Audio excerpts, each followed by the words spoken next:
এই রকম ব্যথা গাছ থাকতে পারে, কিছু ঘাস থাকতে পারে, আর কিছু কিছু ফুচকারি গাছ বা এই রকম জল ঘাসও থাকতে পারে। তো সেই সকল কিছু দমন করার জন্যই আমাদেরকে ওষুধটা ঠিকঠাকভাবে প্রয়োগ করতে হবে।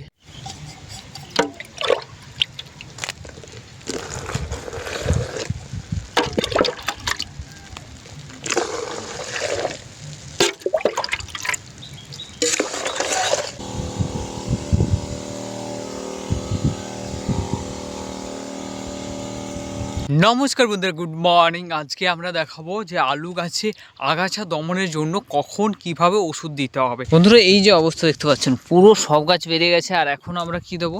এখন হচ্ছে আমরা ঘাস মারা বিষ দেবো। আর এবার ঘাস মারা বলতে এই রকম এই যে ঘাসগুলো হয়েছে, এই ঘাসগুলো মারার জন্য বিষ দেওয়া হবে। এই যে ধরুন এইরকম ব্যথা গাছগুলো বেরিয়েছে, তো সব কিছু ফুটকারি গাছ, এই সকল যে গাছগুলো রয়েছে এগুলো যেন মারা যায়, ঠিক আছে। আর তারপরে কুড়ে মাটি দেওয়া হবে।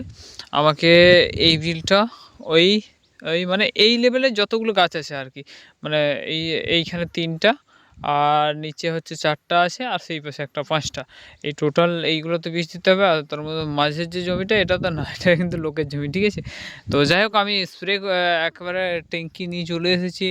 এখন বাজারে যে ধরনের ওষুধ বেরিয়েছে, সেই ওষুধগুলো প্রয়োগ করতে গিয়ে অনেকটা মাটির উর্বরতা নষ্ট হয়ে যায়।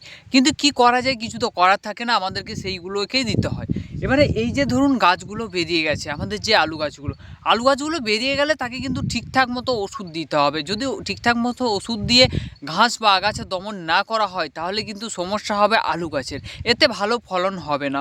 আর যদি ঠিকঠাক মতো করে ওষুধ দেওয়া হয়, তাহলে শুধুমাত্র আগাছাটা দমন হবে, আর আলু গাছ ঠিকঠাকভাবে বেড়ে উঠে ভালো ফলন আপনাকে উপহার দেবে। ঠিক যখন আলু গাছের সাইজ 1 আঙ্গুল বা তার থেকে একটু বেশি, 1 ইঞ্চি বা 2 ইঞ্চি, সেই সময় একটা ঘাস ফুটে ওঠে।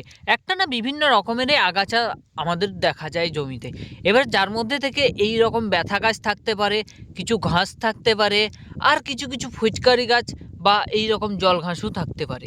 তো সেই সকল কিছু দমন করার জন্যই আমাদেরকে ওষুধটা ঠিকঠাকভাবে প্রয়োগ করতে হবে। আর এই সব আগাছাগুলো যদি জমির মধ্যে রেখেই দেওয়া হয়, তাহলে কি সমস্যা দেখা দেয়?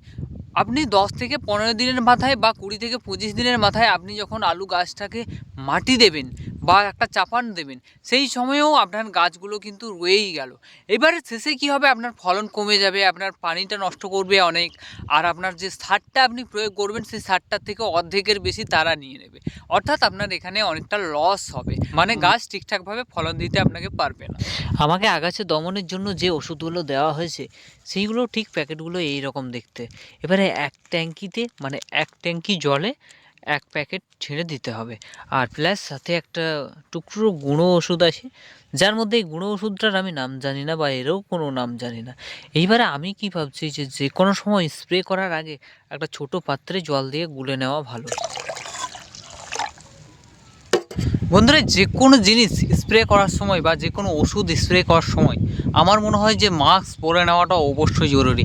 তার কারণ আপনি যেই ওষুধই ইউজ করেন না কেন বা স্প্রে করেন না কেন, সেই ওষুধই কিন্তু আপনার ভেতরে গেলে অনেকটা ক্ষতিকর হতে পারে।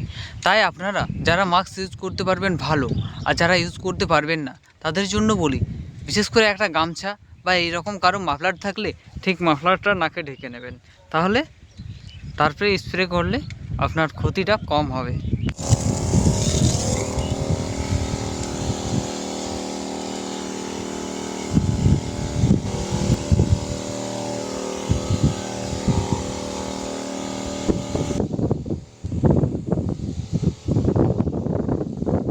তো বন্ধুরা, সবশেষে বলবো, যতই আপনি স্প্রে করুন না কেন, সময় মতো নিড়ানি, সঠিকভাবে জল আর সুষম সারের ব্যবস্থাপনা না থাকলে আপনার ফলন ঠিকঠাকভাবে হবে না।